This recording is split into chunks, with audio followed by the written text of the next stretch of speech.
ایک سینسٹر ڈیزائن جموں کشمیر کی جو 370 خصوصی پوزیشن ختم کرنے کا مقصد اب سامنے نظر آ رہا ہے، جس کا یہ جو لوگ پچھلے 5 سال سے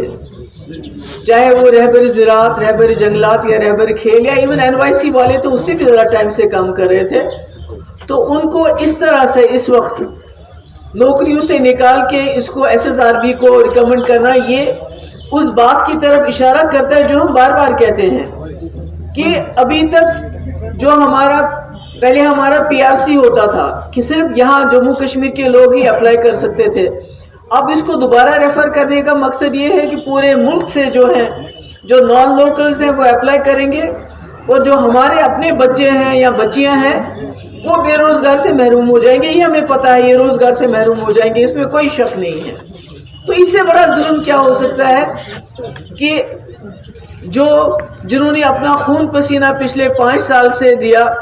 الگ الگ محکموں میں کام کرتے رہے، یہ پڑھے لکھے لوگ ہیں، یہ کوئی ان پڑھ نہیں ہے، اور ان کا سلیکشن بھی باضابطہ طریقے سے ہوا ہے، مگر اس کے باوجود جس طرح سے ایک راستہ بنایا جا رہا ہے یہاں کے لوگوں کو درکنار کر کے، یہاں کے لوگوں کو ڈس ایمپاور کر کے، ان کو معاشی طریقے سے، اکنامکلی طریقے سے، فائنانشلی طریقے سے کمزور کر کے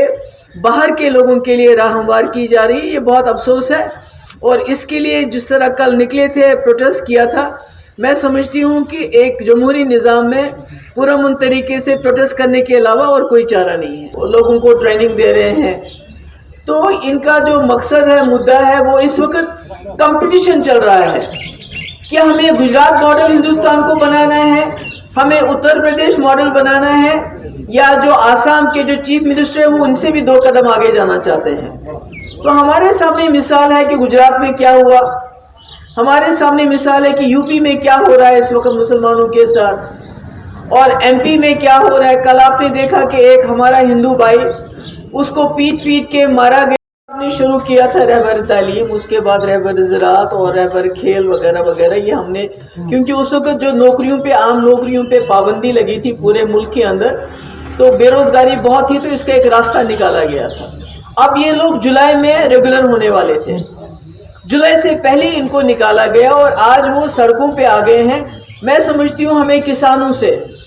سبق لینا چاہیے، مگر ہمارے یہاں دقت یہ ہے کہ گھر سے باہر نہیں آنے دیتے۔ آپ نے دیکھا، میں نے کتنی بار کوشش کی، چاہے کہیں ہمارا پنڈت بھائی پہ حملہ ہوا ہے، چاہے ہمارا کوئی مسلمان جو ہے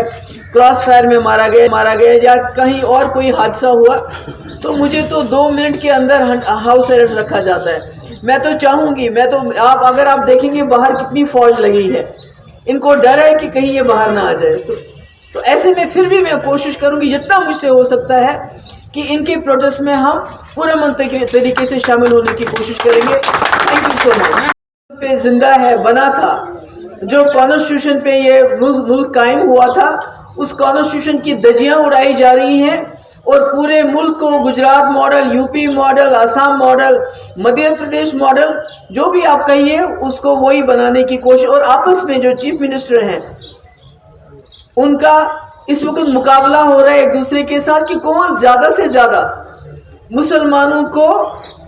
تنگ کرے گا، مسلمانوں کو خدا نخواستہ نیست نابود کرنے میں پہل کرے گا۔ اسی لیے مسجد اور مندر کے مدعے اٹھائے جا رہے ہیں، مسلمانوں کو پرووک کیا جا رہا ہے، ان کو اشتعال دلایا جا رہا ہے کہ وہ ریئیکٹ کرے، اور ان کو موقع ملے ایک اور گجرات کا کانڈ کرنے کا، یا ایک اور جو UP میں ہوا تھا یا دوسری جگہ پہ ہوا تھا، ان کو دوبارہ خدا نخواستہ یہاں ایک قتل و عام کرنے کا ایک جو ہے، ایک انفارچونیٹلی یہ نہیں کہنا چاہیے، مگر 47 سے پہلے جو حالات ہمارے ملک میں ہوئے تھے، جس میں ہندو مسلمان کو انگریزوں نے لڑایا تھا، آج انگریزوں کا کام BJP کے لوگ کر رہے ہیں، ان کے چیف منسٹر کر رہے ہیں، ان کے منسٹر کر رہے ہیں۔ اور افسوس کی بات یہ ہے کہ جو ہمارے پرائم منسٹر ہیں، جو پورے ملک کے پرائم منسٹر ہیں، جو ہندوؤں کے پرائم منسٹر ہیں، مسلمانوں کے ہیں، سکھوں کے ہیں، وہ بالکل خاموش تماشا دیکھ رہے ہیں، اور ان کی خاموشی کا مقصد، جو ان کی پارٹی یہ سمجھتی ہے کہ وہ خاموشی کا مقصد ہے کہ یہ جو آپ کر رہے ہیں یہ سب ٹھیک کر رہے ہیں۔ Thank you so much.